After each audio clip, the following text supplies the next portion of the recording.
Okay guys, isa na muli mapagpalang umaga, tanghali, gabi po sa inyo lahat. Sana po ang lahat ay nasa mabuting kalagayan at ligtas po sa anumang kapahamakan, saan man po kayo dako ng mundo naroroon. Ako po muli ang inyong lingkod, Maestro 21 TV. Sa ating video ngayong araw na ito mga kalingap, tayo muli po ay magbibigay ng ating panibagong kuro-kuro, komento, opinion at reaction. Tungkol nga po dito sa naging desisyon po ni Dr. Love. Okay, ito po ay nasa vlog po ni Kuya Bal at saka sa mga hindi pa po nakakapanood at gustong mapanood ang buong detalye ng pahayag po na ito ni Dr. Love tungkol po dito sa pagdidemanda di umano sa mga host po ng Karaba. Okay? So anong dahilan naman po kaya mga kalingap na bakit gustong idemanda po ni Dr. Love ang kanyang mga host ng Karaba? At sino-sino ba yung mga host na dyan mga kalingap? Nandyan po si Teacher N,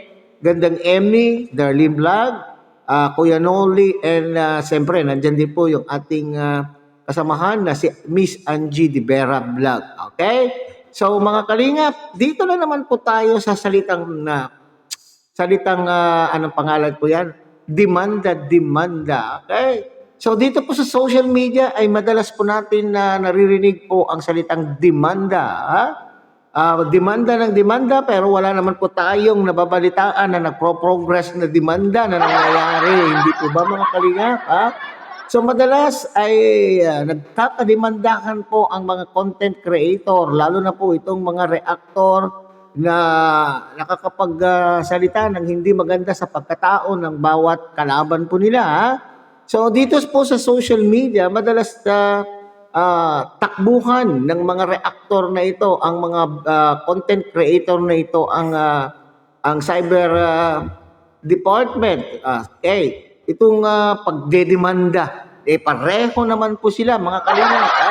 Pareho naman pong may mga pagkakasala sa bawat isa ang mga content creator na gustong magdemanda sa kanila pong mga kalaban ng opinion. Okay? So pagkalaban lamang po ng opinion, mga kalingap, kayo po ay nagpalitan po ng opinion, hindi na po siguro maganda na po na kayo po ay magdedemandahan pa, hindi na maganda naman po siguro na kayo po ay magsosort doon sa demandaan. Okay? So dito mga kalingap ay base po doon sa vlog po o video po ni Kuya Bal mga kalingap ay itong si Dr. Love ay uminit masyado na ang kanyang ulo. Kaya siya po ay magdidemanda na at sinasabi po niya dyan ay sobra na ang kanila pong sobra na po ang mga pangyayari. Okay, so yan po yung ating pag-uusapan mga kalingap, pero bago po yan, tayo muna po ay magbibigay pugay sa ama at founder po ng Kalingap, Kuya Bal Santos Matubang. At tangkilikin po natin Edna Vlog, Kalingap Rob. At siyempre, sana po ay inyo rin po tangkilikin ang munting channel na ito sa pamamagitan po ng pagbibigay niyo po ng like, share, and subscribe. At tuloy pindutin na rin po ang notification bell. At sa ganoon, tayo pa rin po ay magkita-kita at magsama-sama sa susunod pa pong mga reaction videos na ating gagawin. Likewise, mega shout out sa ating mga kasamaan po dyan sa Karepa, Kalingap, Reactor Partners sa pamumuno po yan siyempre ng ating Presidente Javier De Leon aka Virador, at ganun din po sa ating mga Kalingap Partners, Kalingap Charity Vloggers. Sana po ay inyo rin po silang suportahan sa pamamagitan po ng pagbisita po ng kanila pong mga channel. Okay? So ngayon mga Kalingap ay panoorin nga po natin ang bahagi kung saan sinasabi po ni Dr. Love mga Kalingap na una po niyang sasampahan o sasampulan ang ating mga kasamahan po dyan sa Karaba. Panoorin po natin mga Kalingap. Ay, Kuya! Oh, Tuloy, pasok ka! bisita ka. Meron Kuya. Ah, Yun? Taga Cybercrime Division. Ano yung kaso? Tungkol nga doon sa live nila ni Teacher N, hindi ko na nagustuhan yung masyadong basing na doon sa bata. Kaya binabas sino? Binabasa masyado yung bata, si Beyonce. Okay. Nagsapasok na nga yung pamilya. Kaya sabi ko para matigil ito, buti pa siguro, pailan na lang muna sila ng kaso siguro para matigil na sila sa kakakonti. Sino kakasuhan mo? Sila teacherin. Uy, teacher yun, may baka matanggal sa trabaho. Bahala sila kuya. Ha? Gusto nila yun. Naawa na ako dun sa kalagayan ng bata. Mahirap na. No? Masyado na Kasi nasa gobyerno yan, mamaya matanggal sa trabaho yan. Ay sana, bago nila ginawa yung kuya, pinag-isipan nila na mabuti kasi alam naman nila na may mga taong naapektuhan doon sa kanilang Sino ang kakasuhan mo? si teacherin. Sino ba yun? Si Gandang Amy ba yun? Gandang imi? Oo. Yun yung mga kasama niya. So yan mga kalingap, nabanggit po dyan ang pangalan po ni na Teacher Ed, Gandang Emmy, o sa makatweet po, ang sinasabi po dito ni Dr. Lab, ang kanya pong sasampahan po ay ang mga host ng Karaba. Bakit po niya sasampahan? Mayroon bang po siyang dahilan, matinding dahilan, may pruweba o anong tama, probable cause ba na siya po ba ay nakademanda na ginawa po ng mga host na ito. Ang iniinda, ang inirereklamo po dito na sinasabi po ni Dr. Lab, ang inirereklamo niya pong bahagi ay yung sobra na po daw ang pambabas. Sobra na daw po ang pambabas ng mga baser doon po sa kanila pong naging live kamakailan lamang po kung saan po ang kanila pong naging guest ay si Red Sane. Okay? Alright. Sinasabi, sino ba ang nambas? Sa aking palagay mga kalingap, ang mga host ay hindi naman po sila po ang nambabas doon sa kanyang prinoprotectionan na na Kalingap Angel, mga kalingap So kundi itong mga nandun po, mga viewers sila po ay nagbibigay ng kanila pong mga opinion tungkol po sa paksa na tinatalakay sa naturang live at hindi na po natin yan kontrolado mga kalingap. Kapag tayo po ay naka-live, ini-expect na natin po yan na ang bawat isa ay gustong magbigay magbigay ng kanila pong opinion at siguro naman po ay hindi po yan pambabas at kaakibat na po yan kaakibat na po yan ang ng mga sa ating mga vlogger na tayo po ay mababas lalo na po kung mayroon po silang alam doon sa paksa na ating tinatalakay kaya nga po hindi sila nakakapagpigil na magbigay po ng kanila pong mga opinion. So siguro mga kalingap, ang punto po rito ang punto po diyan na sinasabi po ni Dr. Lab, mga kalingap, ay yung sana lang ay upang hindi na po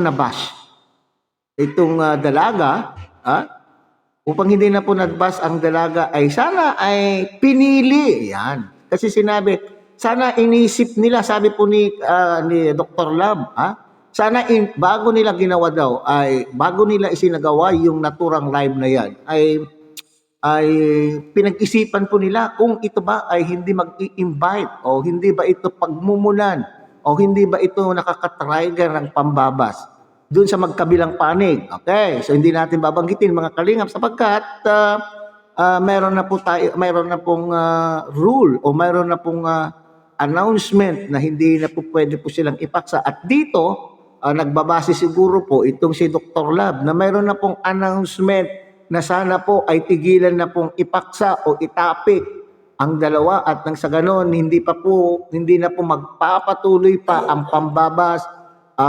pangingialam, pagyurak sa pagkatao po ng magkabilang panig. So siguro po yun po ang ibig sabihin ni Dr. Lab. Bagamat ang mga basers po ang nambabalakura, pero sana lamang daw po hindi nangyari ang mga ganitong ginawa ng mga viewers kung itong mga host na sina Teacher N, Gandang Emmy, Darlene Vlog, Kuya Noli, Angie De Vera, ay pinag-isipan po nila na ito po ay hindi magta-trigger ng pambabas.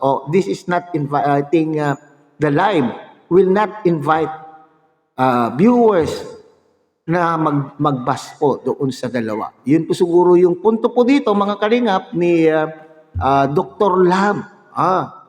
Kasi nga po naman, maski sabihin mong ay Maestro, hindi naman po yung dalawa ang aming topic. Pero yung inyo pong guest, yung mga katanungan po ninyo doon sa guest ay hindi maiwasan. Hindi maiwasan na sila po ay nababanggit doon sa inyo pong live.